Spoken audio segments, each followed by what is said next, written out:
October November 2024 paper 4 2 question number 5 states that figure 5.1 shows a pendulum consisting of metal sphere suspended by a thin string. The sphere undergoes small oscillations about its equilibrium position.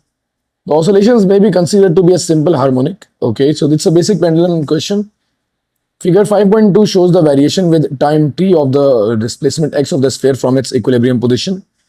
On figure 5.1, draw an arrow from the center of the sphere to represent the direction of the resultant force acting on the sphere when it is in the position shown. अच्छा, देखो यार, resultant हमेशा जो है force का that is going to be perpendicular to the string.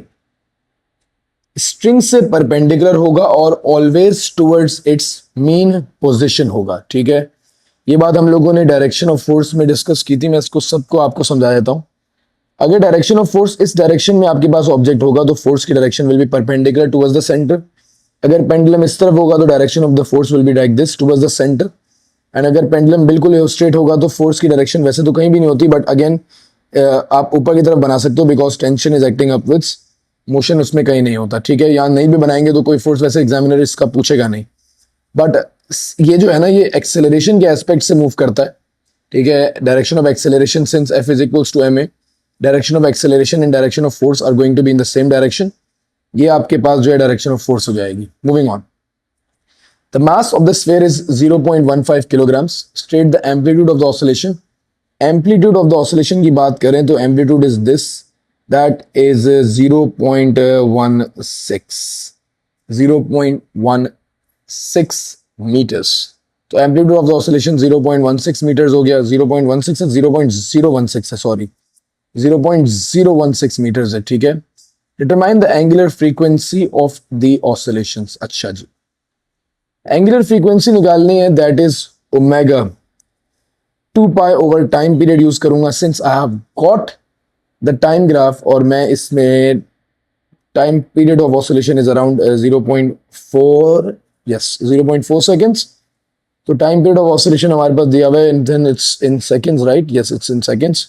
तो 2 पाई divided by 0.4 आपके पास जो है that is going to be equal to 15.7. तो मैं इसको 16 radians per centimetre, oh sorry per second कह लेता हूँ. ठीक है, calculate the total energy of the oscillation. अच्छा यार, ये इतना आसान सवाल लग रहा है, बट टोटल एनर्जी भी ऐसा जिसमें भी कुछ डिफिकल्टी नहीं है. ठीक है, लेक्चर को थोड़ी सी वर्किंग कर लेते हैं. टोटल एनर्जी का फॉर्मूला हम लोगों ने डिस्कस किया था. Why not revise that for the first of all.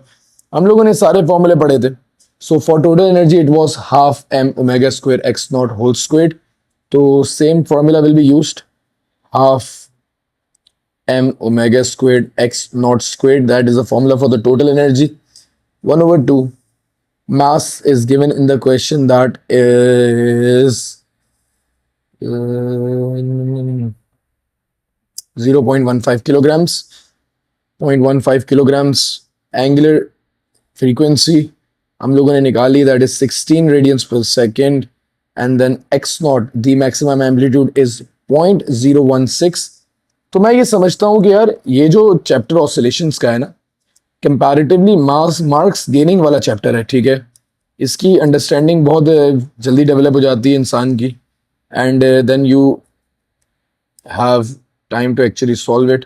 So total energy is around 4.9 exponent -3 joules.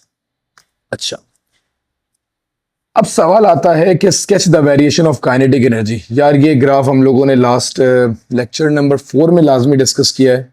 This is the graph of kinetic energy. एक ये डोम टाइप ग्राफ बनता है. मेक श्योर इसको एज इट इज बनाएंगे.